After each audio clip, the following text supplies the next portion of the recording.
Bonsoir mesdames, messieurs, nous sommes le vendredi 9 décembre, voici les titres de votre édition J-16 avant Noël. Les titres de votre édition, on verra que le maire d'un village en Côte d'Or est suspecté de pédopornographie, on verra comment ça se passe dans ce village. On ira sur un fait divers, la meurtrière présumée de Lola d'ABB qui ne souffre d'aucun trouble psychique. En Drôme, nouveau caissage dans le quartier de la Monnaie, un policier a été blessé. En Martinique, à Fort-de-France, une femme est dans un état grave après s'être défenestrée. La météo et les films de demain en fin d'édition, ce sont les titres de votre édition, on est le vendredi 9 décembre 2022.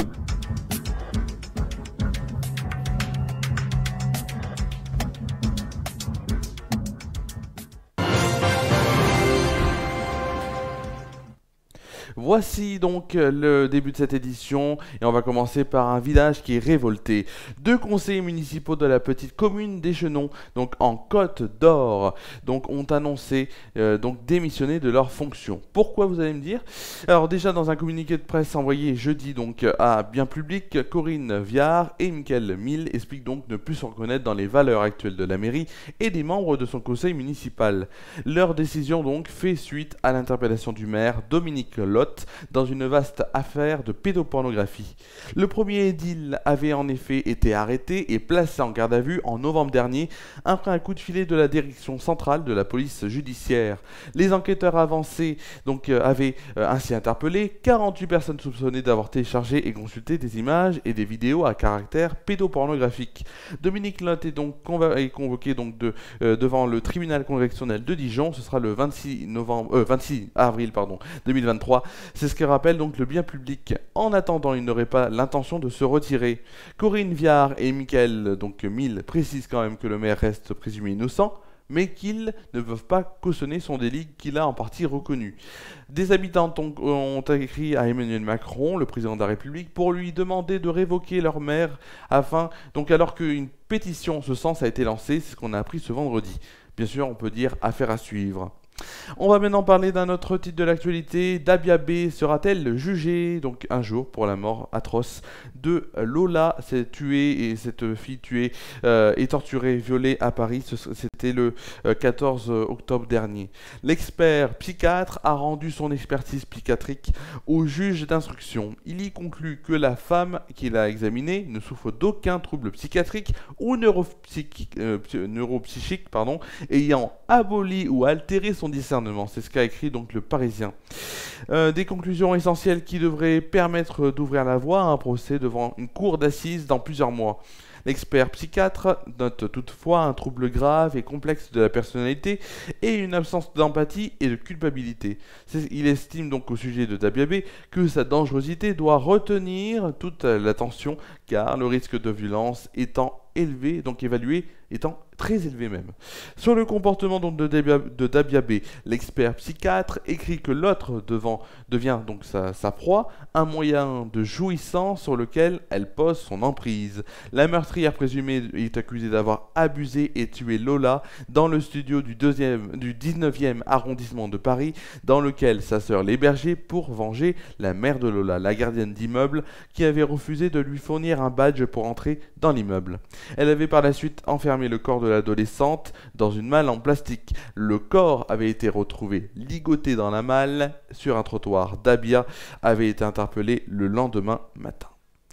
La défense de Dabia B peut contester les conclusions du psychiatre et demander une contre-expertise. La jeune femme algérienne arrivée en France en 2016 avait un permis de séjour étudiant et mise en examen et écrouée.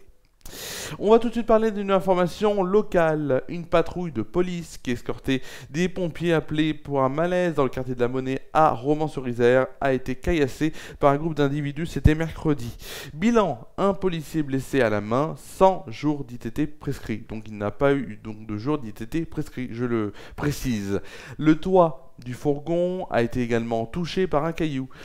La police a fait usage d'une grenade fumigène, de tirs de Cougar et de tirs de LBD, lanceurs de balles de défense. Il n'y a pas eu d'interpellation.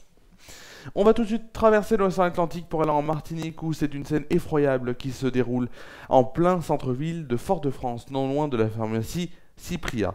Aux environs de 19 h, une femme âgée d'une quarantaine d'années s'est défenestrée du deuxième étage de son immeuble. Inconsciente à l'arrivée des pompiers du service territorial d'incendie et de secours, la quadragénaire a pu être réanimée avant une prise en charge par une équipe médicale du SAMU.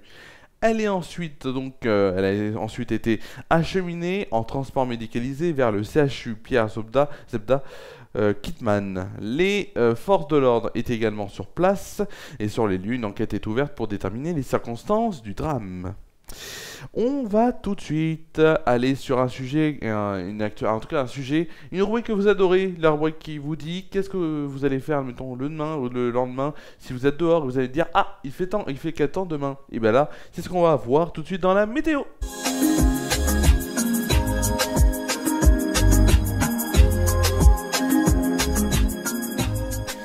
On va commencer par la météo de Tournon-sur-Rhône comme on le fait d'habitude. Demain matin, au programme, un ciel très nuageux nous accompagnera pour une température de 3 degrés de moyenne.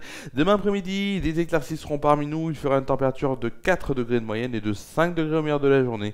En soirée, les éclaircies concluront cette journée. Il fera seulement 1 degré de moyenne. Tout de suite, les prévisions pour la France métropolitaine. Et donc, demain matin, des pluies fortes et orageuses sont prévues en Corse. Un ciel nuageux sur un tiers sud. Les 2 tiers nord conservent un temps froid et brumeux avec des gelées fréquentes et plus prononcées. Côté température, il fera moins 3 degrés à Rennes et Nantes, moins 2 degrés pour Rouen, Bourges, Troyes, Limoges, La Rochelle et Bordeaux, moins 1 degré pour Lille, Orléans et Dijon, 0 degré à Cherbourg, Paris, Strasbourg et Aurillac, 1 degré pour Brest, Lyon, Toulouse et Biarritz, 3 degrés pour Montélimar, 8 degrés à Perpignan et Ajaccio. Non, pas du tout. Il fera 8 degrés, excusez-moi, à Perpignan et à Marseille. Pour le plus froid, ce sera Charleville-Mézières avec moins 4 degrés, ça va faire frisquer quand même. Et à l'inverse, où il fera le plus chaud, ce sera Ajaccio, là où il fera 13 degrés. La météo de demain après-midi donc, l'épisode pluvieux orageux persiste en Corse.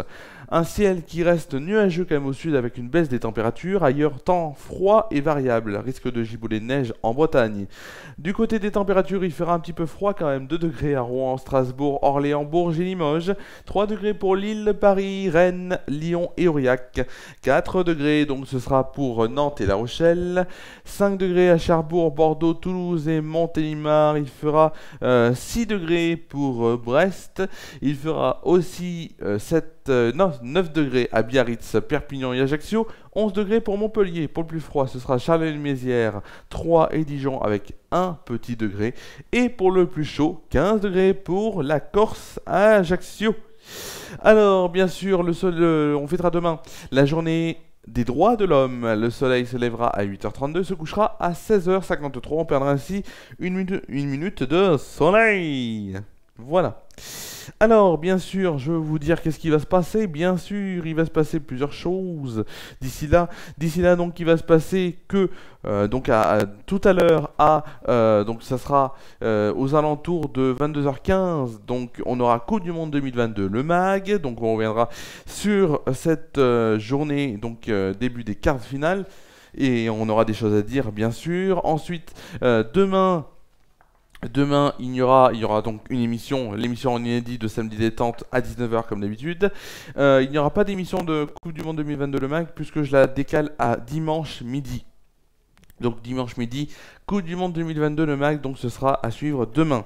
Ah, dimanche plutôt, dimanche c'est logique. Mais ce serait l'émission que j'aurais faite demain, mais je la fais dimanche midi. Donc voilà, c'est tout ce que j'avais à vous dire. Merci à vous d'avoir suivi cette édition. On se retrouve nous pour notre part donc demain, donc ce soir tout d'abord Coupe du Monde 2022 le MAG en direct à 22h15. Demain samedi détente 19h en inédit. Coupe du Monde 2022 aussi dimanche midi. Passez une très bonne soirée, une très bonne nuit. Prenez soin de vous et de vos proches. À ce soir.